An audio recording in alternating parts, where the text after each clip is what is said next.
नमस्कार, मी विलास बडे. न्यूज 18 लोकमतच्या या बुलेटिनमध्ये आपल्या सगळ्यांचं स्वागत. खासदार नवनीत राणा यांना लीलावती रुग्णालयातून डिस्चार्ज देण्यात आलाय. डिस्चार्ज मिळाल्यानंतर पुन्हा एकदा नवनीत राणा यांनी शिवसेनेवर टीकास्त्र डागलंय. त्यांनी पुन्हा एकदा थेट मुख्यमंत्री उद्धव ठाकरे यांना आव्हान दिलंय. मुख्यमंत्री निवडणुकीच्या रिंगणात आपल्यासमोर उभं राहून जिंकून दाखवा असं आव्हान नवनीत राणांनी दिलंय. आपण दिल्लीत जाऊन वरिष्ठांकडे तक्रार करणार असल्याचं सुद्धा नवनीत राणांनी सांगितलं. डिस्चार्ज मिळाल्यानंतर नवनीत राणा रुग्णालयातून हातात हनुमान चालीसा घेऊन बाहेर पडल्या. जर रामाचं नाव घेणं गुन्हा असेल तर 14 वर्ष जेलमध्ये जायला पसंत करणार असल्याचं राणांनी यावेळी सांगितलं.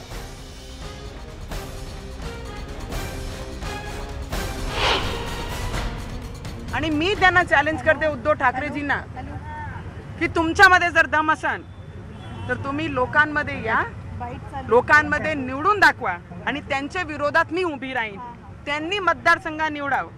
पूर्ण महाराष्ट्रामध्ये जे मतदारसंघ त्यांना वाटते त्या मतदारसंघात त्यांनी उभे राहावं आणि त्यांच्या ऑपोजिटमध्ये एक महिलाची ताकद आणि इमानदारी आणि स्वतःचे नावावर भरोश्यावर आम्ही मेहनत करून त्या मतदारसंघामध्ये निवडून येऊ आणि तेव्हा त्यांना माहीत पडेल की जनताची ताकद म्हणजे काय असते. मुंबईला न्याय देण्यासाठी, या मुंबईच्या जनताला न्याय देण्यासाठी आणि इकडच्या चांगल्या पद्धतीने विकास होण्यासाठी आणि भ्रष्टाचार लंकाला संपवण्यासाठी मी पूर्ण ताकदनी मुंबई महानगरपालिकेचे इलेक्शनमध्ये प्रचाराला उतरण आणि जे राम भक्त आहे त्यांचे पाठीशी उभी राहून त्यांना मी सपोर्ट करणार. मला असं वाटते भ्रष्टाचारी लंकाला मिटवण्यासाठी जिथे जिथे माझी गरज पडेल तिथे तिथे त्यांच्या मला एक असं वाटते की ज्या पद्धतीने पोपटने जे म्हटलं होतं नागपूर पत्रकार परिषदमध्ये की 20 फूट गड्ड्यात मी गाडून देईन. येणाऱ्या काळामध्ये मुंबईची आणि महाराष्ट्राची जनता त्यांना गड्ड्यामध्ये टाकणार आहे. त्याच्यात काही दुम्मत नाही आणि त्यांच्यावर कारवाई झाली पाहिजे. त्याच्यासाठी मी मुंबईत जाणार आहे आणि दिल्लीत जाणार आहे आणि त्यांच्या विरोधात मी तिथे तक्रार दाखल करणार आहे. आणि तर मला 14 वर्ष आत टाकलं तरी तेवढ्याच ताकदीनं उभी राहीन असं वक्तव्य नवनीत राणांनी केलंय. जेलमध्ये एक महिलासोबत एवढा मोठा अत्याचार, माझा प्रश्न आहे की मी काय केलं होतं. मी अशी कोणती चूक केली? रामाचं नाव घेणं आणि हनुमंताचं नाव घेणं हा चूक जरी असेल, चूक त्यांना वाटते की चूक आहे आणि त्याच्यासाठी 14 दिवस मला जेलात टाकलं.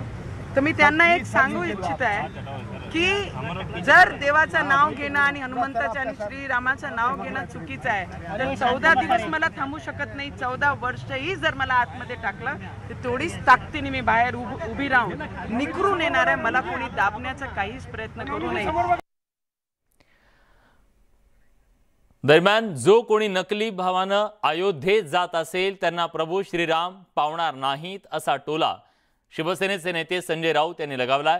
तर शिवसेनेच्या अयोध्या दौऱ्यावर खासदार नवनीत राणा यांनीही टीका केली आहे. लेकिन कोई नकली भाव से जाता है या राजनीतिक भाव से जाता है या किसी को ऊंचा नीचा दिखाने के लिए जाता है तो प्रभु श्री राम जी का आशीर्वाद नहीं मिलता, वहां विरोध होता है. अयोध्यामध्ये ज्या पद्धतीने आता बॅनरबाजी होत आहे, असली और नकली, अरे बाळासाहेबांनी कधी असली नकली दाखवण्याचा प्रयत्न केला आणि ते स्वतः असली होते.